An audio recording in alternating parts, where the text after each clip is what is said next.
اعوذ باللہ من الشیطان الرجیم بسم اللہ الرحمن الرحیم جھوٹ ایک لعنت حصہ دوم از فہمیدہ بٹ جرمنی روزنامہ الفضل انٹرنیشنل بدھ 16 اکتوبر 2024۔ جھوٹ ایک بری عادت ہے۔ بہت سے لوگ عادتاً جھوٹ بولتے ہیں اور وہ اس کی برائی سے آگاہ نہیں ہوتے۔ انہیں اس کے بد اثرات کا علم ہی نہیں ہوتا کہ کیا کیا ہیں۔ شریعت نے اس سے منع کیا ہے اور اخلاقی طور پر بھی اس سے روکا جاتا ہے، کیونکہ اس سے بہت ساری برائیاں جنم لیتی ہیں۔ اس سے لڑائیاں اور بعض اوقات قتل تک ہو جاتے ہیں۔ یہ بد عادت انسان کو ایمان سے دور کر دیتی ہے اور گمراہی تک لے جاتی ہے، اور گمراہی انسان کو جہنم کے قریب کر دیتی ہے۔ حضرت ابو ہریرہ رضی اللہ عنہ سے مروی ہے کہ رسول اللہ صلی اللہ علیہ وسلم نے فرمایا، منافق کی 3 نشانیاں ہیں: جب بولتا ہے جھوٹ بولتا ہے، جب وعدہ کرتا ہے تو وعدہ خلافی کرتا ہے، اور جب اسے امین بنایا جاتا ہے تو خیانت کرتا ہے۔ صحیح بخاری حدیث نمبر 6095۔ سیدنا حضرت مسیح موعود علیہ الصلوۃ والسلام ایک جگہ جھوٹ کے متعلق بیان کرتے ہوئے فرماتے ہیں، قرآن شریف نے جھوٹ کو بھی ایک نجاست اور رجس قرار دیا ہے، جیسا کہ فرمایا ہے، فَاجْتَنِبُوا الرِّجْسَ مِنَ الْأَوْثَانِ وَاجْتَنِبُوا قَوْلَ الزُّورِ، سورۃ الحج آیت نمبر 31۔ دیکھو، یہاں جھوٹ کو بت کے مقابل رکھا ہے، اور حقیقت میں جھوٹ بھی ایک بت ہی ہے، ورنہ کیوں سچائی کو چھوڑ کر دوسری طرف جاتا ہے؟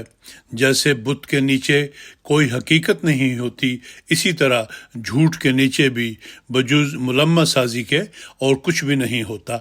جھوٹ بولنے والوں کا اعتبار یہاں تک کم ہو جاتا ہے کہ اگر وہ سچ کہیں تب بھی یہی خیال ہوتا ہے کہ اس میں بھی کچھ جھوٹ کی ملاوٹ نہ ہو۔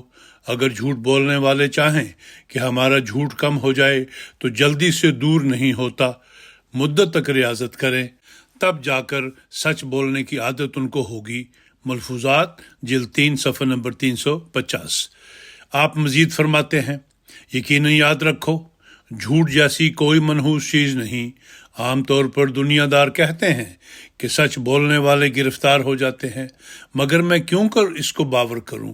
مجھ پر 7 مقدمے ہوئے ہیں، اور خدا تعالیٰ کے فضل سے کسی ایک میں ایک لفظ بھی مجھے جھوٹ لکھنے کی ضرورت نہیں پڑی۔ کوئی بتائے کہ کسی ایک میں بھی خدا تعالیٰ نے مجھے شکست دی ہو۔ اللہ تعالیٰ تو آپ سچائی کا حامی اور مددگار ہے۔ یہ ہو سکتا ہے کہ وہ راست باز کو سزا دے۔ اگر ایسا ہو تو دنیا میں پھر کوئی شخص سچ بولنے کی جرت نہ کرے، اور خدا تعالیٰ پر سے ہی اعتقاد اٹھ جاوے۔ راست باز تو زندہ ہی مر جاویں۔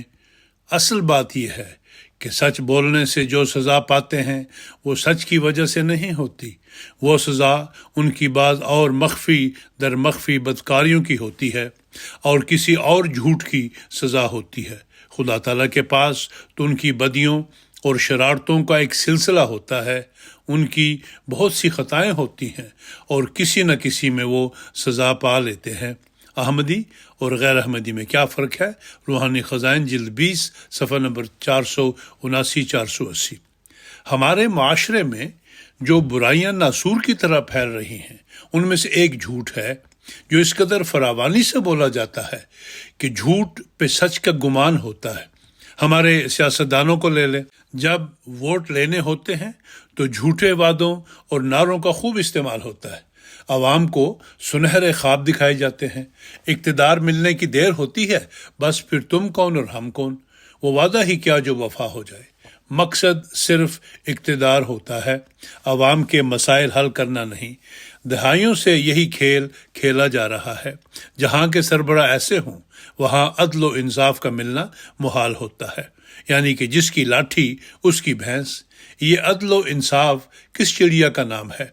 اسلامی ریاست اور شریعت کا عطا پتہ ہی نہیں، نہ جانے کب کی یہ فاختہ اڑ گئی، وگرنہ یوں خدائی دعوے کرتے ہوئے کفر کے فتوے نہ لگائے جاتے، مساجد کو شہید نہ کیا جاتا، کسی کو نماز قرآن مجید پڑھنے سے روکا نہ جاتا، کسی کو عید الاضحیٰ کی قربانی جیسے فرض سے روکا نہ جاتا۔ یہ زمینی خدا کیسے جان گئے فلاں کلمہ پڑھنے والا مسلمان ہے اور فلاں نہیں ہے؟ یہ کب سینے میں اترے، کب دلوں کے رازوں سے آشنا ہوئے؟ نعوذ باللہ، کیا یہ خدا ہیں جو دل کے رازوں سے آشنا ہو گئے اور جزا و سزا کے فیصلے سنانے لگ گئے؟ میں تو اس ایک خدا کو مانتی ہوں جو سینے کے چھپے رازوں کو بخوبی جاننے والا اور غیب کا خوب علم رکھنے والا ہے، جو جزا و سزا کا مالک ہے، جس کے قبضہ میں میری جان ہے۔ پر صد افسوس کہ مجھے آج یہ کہنا پڑے گا، میں ان ناخداؤں کی بستی کی باسی ہوں جہاں کا ہر شخص خدائی کا دعویٰ کیے ہوئے ہے۔ تھوڑی سی بھی عقل و شعور رکھنے والے صدق کے دل سے سوچیں تو وہ ان فتووں اور دعووں کی نفی کرتے نظر آئیں گے۔ حضرت خلیفۃ المسیح الخامس ایدہ اللہ تعالی بنصر عزیز فرماتے ہیں، پھر ایک برائی ہے جھوٹ۔ کوئی شخص اگر ذرا سی مشکل میں بھی ہو تو اس سے بچنے کے لیے جھوٹ کا سہارا لے لیتا ہے، اور حیرت کی بات یہ ہے کہ جھوٹ کو برائی نہیں سمجھا جاتا، حالانکہ جھوٹ ایسی برائی ہے جو سب برائیوں کی جڑ ہے۔ اسی لیے حضرت صلی اللہ علیہ وسلم نے کسی ایک برائی سے چھٹکارا پانے کی درخواست کرنے والے کو یہی فرمایا تھا کہ اگر ساری برائیاں نہیں چھوڑ سکتے تو ایک برائی چھوڑ دو، اور وہ ہے جھوٹ، اور یہ عہد کرو کہ ہمیشہ سچ بولو گے۔ اب بعض لوگ سمجھتے ہیں کہ جھوٹ صرف اتنا ہے کہ عدالت میں غلط بیان دے دیا، اگر چوری کرتے ہوئے پکڑے گئے تو جھوٹ بول کر اپنی جان بچانے کی کوشش کی، اگر کوئی غیر اخلاقی حرکت کی تو جھوٹ بول دیا، یا کسی کے خلاف جھوٹی گواہی دے دی اور بلا وجہ کسی کو مشکل میں مبتلا کر دیا۔ یقیناً یہ سب باتیں جھوٹ ہیں، لیکن چھوٹی چھوٹی غلط بیانیاں کرنا بھی جھوٹ ہے۔ حضرت صلی اللہ علیہ وسلم نے ہمیں ایک مثال دی ہے جس سے واضح ہو جاتا ہے کہ جھوٹ کی تعریف کیا ہے۔ چنانچہ حضرت ابو ہریرہ رضی اللہ عنہ روایت کرتے ہیں کہ رسول اللہ صلی اللہ علیہ وسلم نے فرمایا، جس نے کسی چھوٹے بچے کو کہا آؤ میں تمہیں کچھ دیتا ہوں اور اسے دیتا کچھ نہیں تو جھوٹ میں شمار ہوگا۔ یہ جھوٹ کی تعریف ہے۔ اب اگر ہم میں سے ہر ایک اپنا جائزہ لے تو پتہ چلے گا کہ ہم روزانہ کتنی دفعہ چھوٹی چھوٹی باتوں پر جھوٹ بول جاتے ہیں۔